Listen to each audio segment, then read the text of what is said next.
What is स्टॉइसिझम? स्टॉइसिझम काय? एक माणसे कशी असतात? हे सगळं मी तुम्हाला या व्हिडिओमध्ये सांगणार आहे. बघा मित्रांनो, स्टॉइस्टिक एक असा कॅरेक्टर असतो ज्याला कशानेच फरक पडत नाही. He does not care about anything and anymore at all. याचा अर्थ असा नाही की तो आपल्या लव्ड वनची पण केअर करत नाही. स्टॉइस्टिक माणूस म्हणजे असा माणूस ज्याच्याशी त्याचा संबंध नाही, त्याची तो पर्वा करत नाही.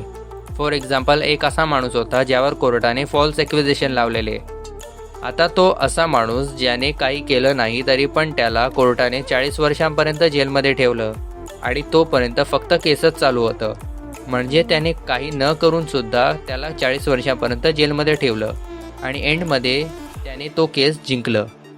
त्या 40 वर्षात त्याने न जेलचं जेवण केलं आणि न जेवचे कपडे घातले.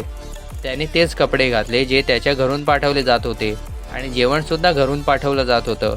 तो फक्त पुस्तकं लिहायचा दिवसरात्र. आणि जेव्हा तो 40 वर्षाने केस जिंकतो, आता जर या जागी कोणी सामान्य माणूस असला असता तर तो तर डिप्रेस झाला असता की त्याने तो गुन्हा केलाच नाही तरी पण त्याला 40 वर्षांपर्यंत जेलमध्ये राहायला लागलं. पण या उलट तो माणूस, त्याला याने फरकच नव्हता पडत. आणि नंतर जेव्हा त्याला विचारलं गेलं तर तेव्हा त्याने सांगितलं की फक्त माझी बॉडी जेलमध्ये होती, माझा माइंड जेलमध्ये कधीच नव्हतं. मी माझ्या मेंदूला असं ट्रेन केलेलं की मी बिलीवच नाही करत की मी जेलमध्ये आहे. मी फक्त माझ्या कामावर फोकस करायचो आणि त्यामध्येच मी माझा टाईम युटिलाइज करायचो. मला काहीच फरकच नाही पडायचं मी जेलमध्ये आहे, लोकांना काहीही वाटू दे. आता जर या जागी कोणी सामान्य माणूस असला असता तर त्याने तर सरकारावर केस केलं असतं, पण याउलट त्या माणसाने मूव्ह ऑन केलं. तर मला तुम्हाला हेच सांगायचं आहे, the power of not caring. मी हे नाही सांगत की आपल्या प्रिय व्यक्तींची पण केअर करू नका. मी फक्त इतकंच सांगतोय की यापुढे जर तुम्हाला रिजेक्शन भेटते तर हे विचार करा, ती गोष्ट नंतर पासआउट होईल.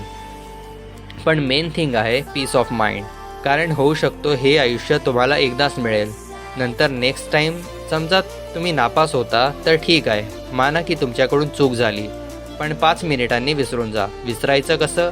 तर ध्यानात ठेवा, या एवढ्या मोठ्या युनिवर्समध्ये मी काहीच नाही आहे. आणि आपले आई वडील, आजी आजोबासुद्धा हेच सांगायचे की जे झालं ते चांगल्यासाठीच झालं. ते पण एक फॉर्म ऑफ स्टोइसिझम आहे की जे झालं ते चांगल्यासाठीच झालं. तर आजसाठी इतकंच. Stay strong.